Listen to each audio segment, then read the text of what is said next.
Hi everybody, Patrick here from e.RIS Engineering.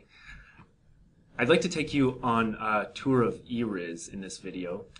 e.RIS stands for the e.RIS Reporting and Information System. It's a powerful and flexible program that allows the user to connect to a variety of data sources, such as a data historian linked to a SCADA network, a LIMS database, or a database with manually entered data. It's accessed through the web browser, and I'd just like to show you all the different pages and features in one video. And we'll just start by going to our web browser, and when you access the e.RIS page, you come to this login. So you just type in your username and password. And it brings you first to this welcome screen usually, or you can have a dashboard set up that will bring you up certain operating parameters that you decide beforehand. Right now I have it set up where it's on this report viewer page, and this is where you can select any of the reports that you have set up. You just select the report name and a date range.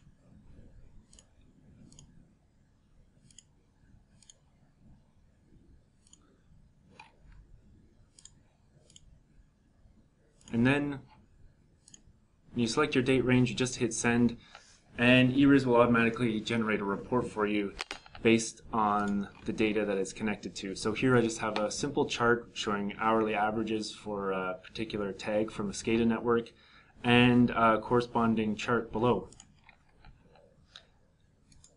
On the next page, on the report design page, is where you actually create reports. So I'm just going to put together a quick report here.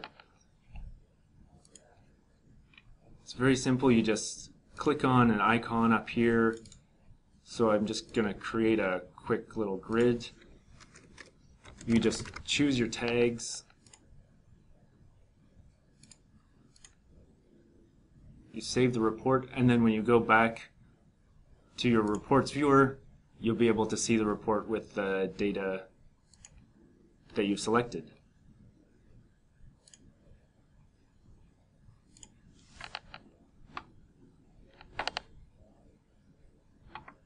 And there it is. So on the next page, on the data query page, is where you can perform really quick data queries. Instead of creating a report out of the data that you select, you can just select from any of the databases that you're connected to. So you just choose your tags, just drag and drop, select sampling modes and sampling interval, add your tags to the query, and there's a whole bunch of different options here. You can select different colors for your graph, select different line types and line styles.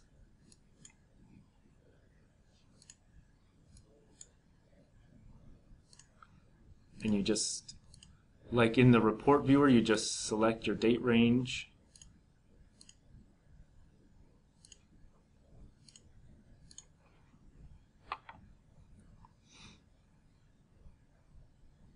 And then right away, you have a nice quick graph, a line graph here, and then all of your data values shown in this table below. So I have my interpolated values, my average values, all laid out really nicely. And it's really simple. You can just export that to Excel if you want. You can perform further manipulation of the data.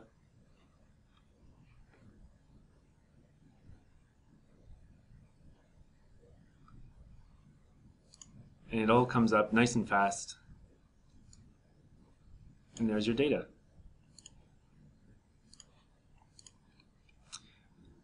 You can also link to alarms and events providers in e.RIS. So on the alarms and events page, I have a view set up here. You can organize and categorize your alarms and events according to tag names, which might correlate with different buildings in your facility. And so you can select whatever columns you want to show from your provider.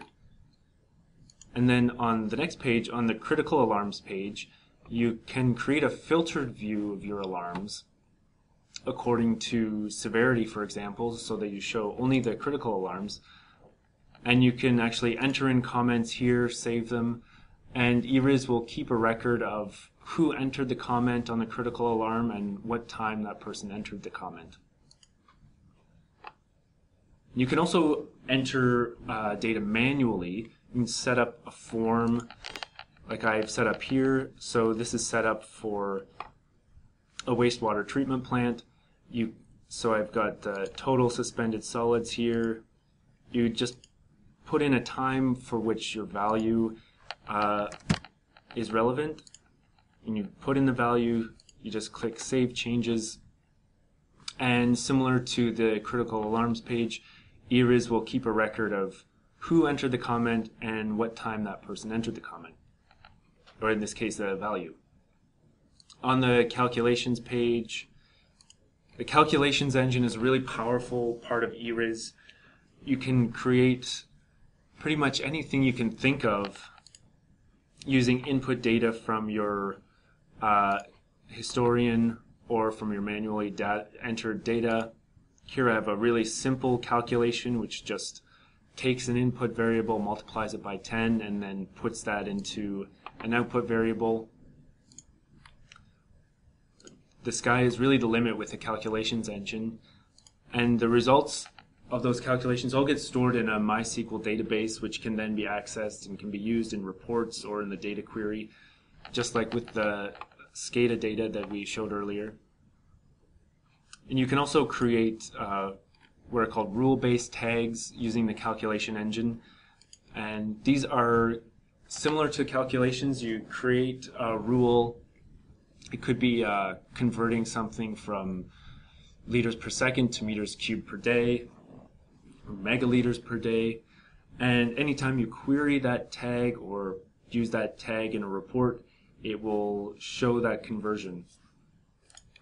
So there's really no limit to what you can do with the calculation engine.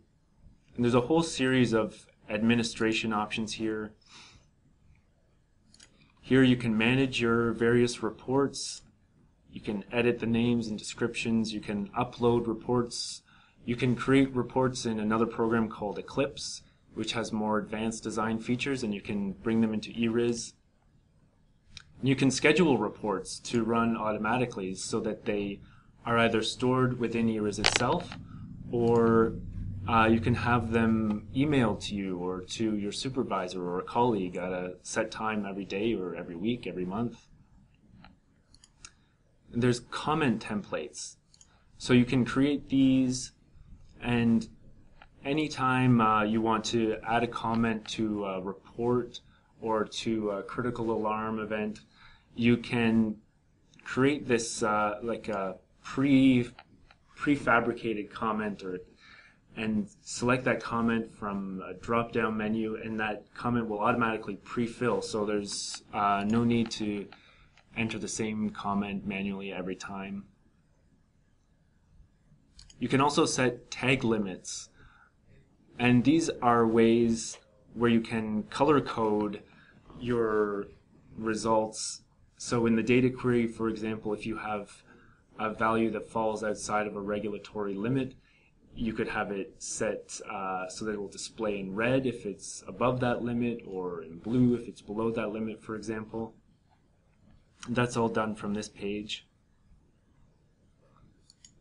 The alarm groups and views is where you set up your alarms and events page and your critical alarms page. So there's a tremendous amount of flexibility. This is where you can group together your different alarms, where you can create different views with different filters applied. The manual entry page is where you create that manual data entry form that I showed earlier. So here it shows you a list of all the user-defined tags, and over here is where you create the manual data entry forms themselves. On the tag and table providers page, you can actually get metrics of your performance of e.RIS. You can see how long a query is taking to run on average, for example. And you can see here, this is where you can set up your connections to your different data providers, and you can edit the parameters of those providers here.